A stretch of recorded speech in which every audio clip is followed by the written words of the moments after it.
সরকারি পরিষেবা দেওয়ার সময় প্লিজ দয়া করে যাবেন না। আপনার যদি কোনো আর্জেন্ট রোগী দেখার কাজ থাকে, তখন যদি কোনো অপারেশন করার থাকে সিরিয়াস, আপনি হসপিটালে ডেকে নিন না। ডাক্তাররাও একদিন সিনিয়র হবে, তাদের ভবিষ্যতের দিকে তাকিয়ে আমি জুনিয়র ডাক্তারদের সাসপেনশনটা উইথড্র করে নিচ্ছি। বঞ্চনার মাঝেও বাংলার চিকিৎসকদের বেতন বৃদ্ধি। সমাজের বড় কাজ করছেন চিকিৎসকরা, সেবার মাধ্যমে সমাজের সদস্যদের সুস্থ করে তুলছেন।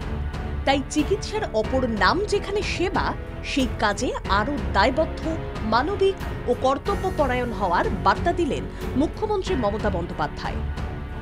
সোমবার মুখ্যমন্ত্রী মমতা বন্দ্যোপাধ্যায়ের সঙ্গে চিকিৎসকদের মেগা বৈঠক হল ধনধান্য অডিটোরিয়ামে।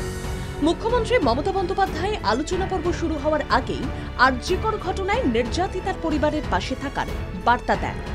সেই সঙ্গে এই ঘটনায় দোষীর উপযুক্ত শাস্তির দাবি করেন। আবারও একবার অপরাধের ফাঁসির পক্ষে সওয়াল করেন মুখ্যমন্ত্রী। একই সঙ্গে অপরাজিতা বিল রাজ্য সরকার পাশ করেছে বলে তিনি জানালেন।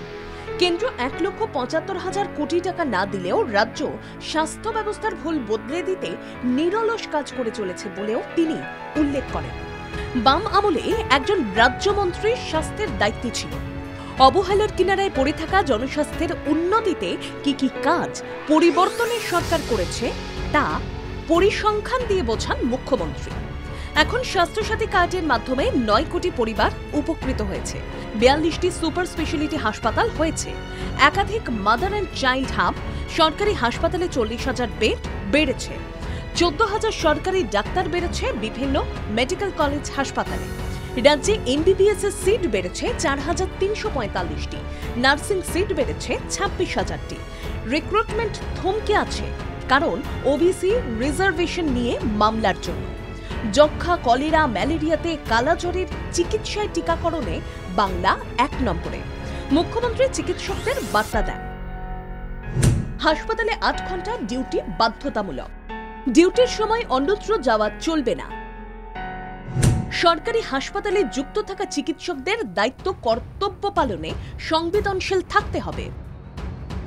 মেদিনীপুর মেডিকেল কলেজে গাফিলতি হয়েছে, জুনিয়র ডাক্তারদের কথা ভেবে সাসপেনশন প্রত্যাহার। পিজিটি, ডক্টরেটোত্তর শিক্ষানবিশ ডাক্তারদের বেতন 10,000 টাকা বৃদ্ধি। সিনিয়র রেসিডেন্ট ডাক্তারদের বেতন বাড়ছে 15,000 টাকা করে। একই সঙ্গে মুখ্যমন্ত্রী ক্রীড়া সংস্কৃতির চর্চা বাড়াতে হাসপাতালগুলোকে 2 কোটি টাকা করে বরাদ্দ করার কথাও ঘোষণা করেন, যাতে চিকিৎসকরা সেবার কাজ ছেড়ে বিনোদনের অন্য কাজে যুক্ত না হয়ে পড়েন। তার জন্য এই নির্দেশ বলেও মনে করিয়ে দেন তিনি। সর্বস্তরের সিনিয়র রেসিডেন্টদের স্যালারি আমরা 15,000 টাকা করে বাড়িয়ে দেব। ডিপ্লোমাধারী সিনিয়র রেসিডেন্টদের স্যালারি বর্তমান 65,000 থেকে বেড়ে হবে 80,000। পোস্ট গ্র্যাজুয়েট সিনিয়র রেসিডেন্টদের স্যালারি বর্তমানে 70,000 থেকে বেড়ে হবে 85,000। আর পোস্ট ডক্টরেট সিনিয়র রেসিডেন্টদের স্যালারি বর্তমানে 75,000 থেকে বেড়ে হবে 1 লাখ। মেদিনীপুরে যে অনভিপ্রেত ঘটনা ঘটে তার পুনরাবৃত্তি ঠেকাতে প্রশাসনিক প্রধান সংবেদনশীল ভূমিকা পালনের আবেদন জানান। বাংলার মেধা প্রতিভা যাতে বাংলার মানুষের সেবার কাজে লাগে, সেজন্য চিকিৎসকদের দেশের বাইরে না যাওয়ার অনুরোধ করেন মুখ্যমন্ত্রী মমতা বন্দ্যোপাধ্যায়। ব্যুরো রিপোর্ট, বাংলা জাগরণ।